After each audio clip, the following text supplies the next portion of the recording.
welcome back to my YouTube channel. And இன்னைக்கு வந்து பார்த்தோம் அப்படின்னா ரொம்பவே வந்து நம்ம வந்து ஒவ்வொரு வீடு இல்லாட்டி பங்களா இல்லாட்டி ஒரு ஹாண்டடான பிளேசஸ் இப்படிலாம் வந்துட்டு நம்ம பார்த்துட்டு இருந்திருப்போம். அண்ட் இந்த தடவை பார்த்தீங்கன்னா ஒரு வாட்டர் பிளேஸ் பற்றி பார்க்க போகிறோம். அதாவது ஒரு குளம் வந்து இருக்குது. அந்த குளத்தில் வந்து எந்த விதமான அமானுஷ்யம் வந்து இருந்துச்சு, அதை வந்து மக்கள் வந்து எப்படி பார்க்குறாங்க அப்படிங்கிறதெல்லாம் வந்துட்டு இந்த வீடியோவில் நம்ம பார்க்கலாம். அது மட்டும் இல்லாமல் உங்களுக்கு இந்த வீடியோ பிடிச்சிருந்துச்சு அப்படின்னா கண்டிப்பாக லைக் பண்ணுங்கள். நீங்கள் லைக் பண்ணி சப்போர்ட் பண்ணால் தான் நான் இன்னும் நிறையா வீடியோ வந்து பண்ண முடியும். அது எனக்கு ஒரு என்கரேஜிங்காகவும் இருக்கும்.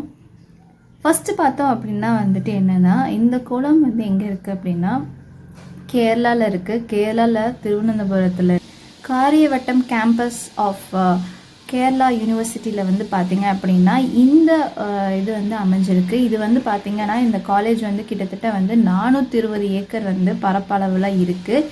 இதுக்கு மத்தியில் தான் வந்து என்ன இருக்குன்னா இந்த குளம் வந்து இருக்குது.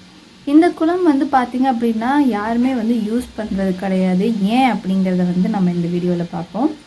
ஃபஸ்ட்டு பார்த்திங்க அப்படின்னா இந்த காலேஜ் வந்து 1968ஆம் ஆண்டு தான் கட்டியிருக்காங்க.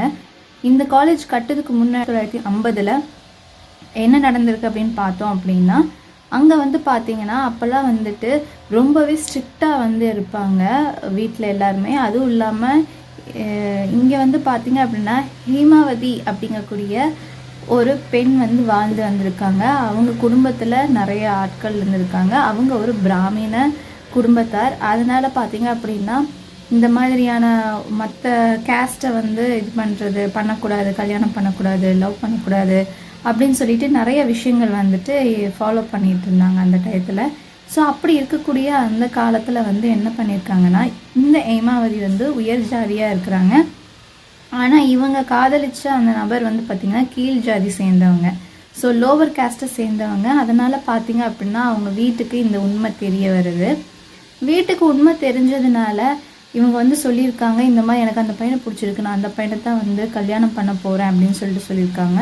ஆனால் ஹேமாவதியோடைய அவங்க குடும்பமும் சரி, அவங்களுடைய உறவினர்களும் சரி, இதை பற்றி வந்துட்டு எதுவுமே பேசுறதுக்கு முன் வரல. அதே மாதிரி அவங்களுக்கு ஓகே சொல்லவும் கிடையாது, நீங்கள் லவ் பண்ணுங்க அப்படின்னு சொல்லிட்டு எந்த ஒரு விஷயமும் அவங்க பண்ண கிடையாது. ரொம்ப ஸ்ட்ரிக்டாக இருந்திருக்காங்க. அதுக்கப்புறம் என்ன பண்ணியிருக்காங்க அப்படின்னு பார்த்தீங்கன்னா, அவங்கள லவ் பண்ணாங்க இல்லையா, காதலிச்ச அந்த பையனை வந்து என்ன பண்ண அவங்க வீட்டு பக்கத்தில் இருக்கக்கூடிய ஒரு குளத்தில் வந்து என்ன பண்ணியிருக்காங்கன்னா அவங்கள வந்து கொன்று போட்டிருக்காங்க. அதாவது தண்ணியில் மூழ்கி வந்து அவரை வந்து சாகடிச்சிருக்கிறாங்க. அவங்கள அந்த பிராமண குடும்பத்தினர், அதாவது ஹேமாவதியோடைய குடும்பத்தினர் வந்து இந்த மாதிரி அவரை கொண்டிருக்காங்க. இதனால் இவரை கொண்டுட்டாங்கன்னு சொல்லிட்டு என்ன பண்ணிட்டாங்க இவங்க அப்படின்னா, இவங்க என்ன பண்ணுறாங்க, அதே குளத்தில் வந்து என்ன பண்ணுறாங்க, சூசைட் பண்ணி இறந்து போகிறாங்க. அப்போ அவங்களோட உறவினர்களும் அவங்களுடைய வீட்டில் இருக்கிறவங்களும் இருக்காங்க. அதுக்கப்புறம் வந்து ரொம்ப ரியலைஸ் பண்ணியிருக்காங்க. அதுக்கப்புறம் அவங்க வந்து அந்த ஹேமாவதிங்கிறவங்களும் அதே குளத்தில் வந்து இறந்ததுனால அங்கேயே வந்து உலாவிட்டு இருக்கிறதாகவும், அவங்க குடும்பத்தினர் வந்து அங்கே இருக்க முடியல. அவங்க கொஞ்சம் காலத்துக்கு அப்புறம் அந்த இடத்த விட்டே வந்து போயிட்டாங்க. ஏன்னா இவங்க வந்து அந்த இடத்துல வந்து இருக்க விடலை. பழிவாங்கிறதுக்காக அவங்க வந்து தன்னுடைய காதலனை வந்துட்டு இவங்க வந்து கொண்டுட்டாங்க அப்படிங்கிறதுக்காக. மட்டும் இல்லாமல் ஒரு பெண் வந்துட்டு எப்போவுமே வந்து இந்த குளத்தை சுற்றியும் நகர்றதை வந்து நாங்கள் வந்து பார்க்க முடியுது சில டயத்தில் அப்படின்னு சொல்லிட்டு சொல்லியிருக்காங்க. அது மட்டும் இல்லாமல் பல அமானுஷ்யமான சத்தங்கள் வருது. அவங்களுடைய காதலை நினச்சா அழுகிற சத்தமெல்லாம் வந்து கேட்குது. அந்த இடத்துக்கு போகிறதுக்கு மக்கள் வந்து ரொம்ப பயப்படுறாங்க.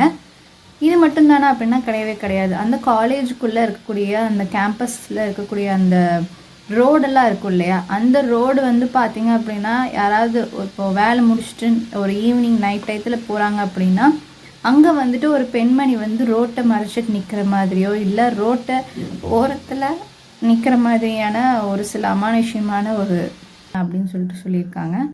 இந்த பெண்மணி வாழ்ந்த வீடு வந்து பார்த்திங்க அப்படின்னா இப்பயும் இருக்குது. ஆனால் வந்து ரொம்ப சிதலம் அடைஞ்சு நல்ல புதர் மண்டி போய் கிடக்கு. ஏன்னா அங்கே போகிறதுக்கே வந்து ரொம்பவே பயந்து இருக்கிறதுனால அங்கே யாரும் போய் க்ளீன் பண்ணி அதை வந்து டெமாலிஷ் பண்ணதுக்கு கூட வந்துட்டு அவங்க வந்து யோசிக்கிறாங்க.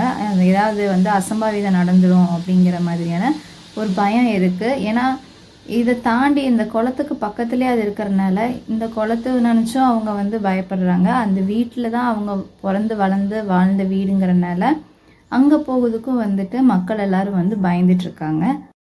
என்னதான் வந்து இந்த குளம் வந்துட்டு பார்த்திங்க அப்படின்னா குடிக்கிற தண்ணி அந்த குளத்துல இருந்தாலுமே யாருமே வந்து அங்கே வர்றது கிடையாது. ஏன்னா இந்த ஹேமாவதிங்கக்கூடிய இந்த ஆவி வந்துட்டு அங்கே இருக்கிறதுனால அந்த இடத்துல வந்துட்டு யாரும் வந்து வந்து போய் அந்த இடத்துல வந்து தண்ணி எடுத்து குடிக்கிறதுக்கு வந்துட்டு பயப்படுறாங்க. ஆனால் அந்த குளத்துல இருக்கிறது வந்துட்டு ரொம்பவே நல்ல தண்ணி.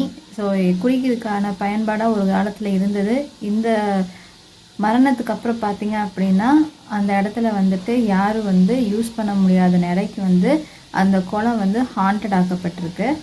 ஸோ உங்களுக்கு இந்த வீடியோ பிடிச்சிருக்குன்னு நம்புகிறேன். அடுத்த ஒரு வீடியோவில் சந்திக்கிறேன். Until then, bye from Annie.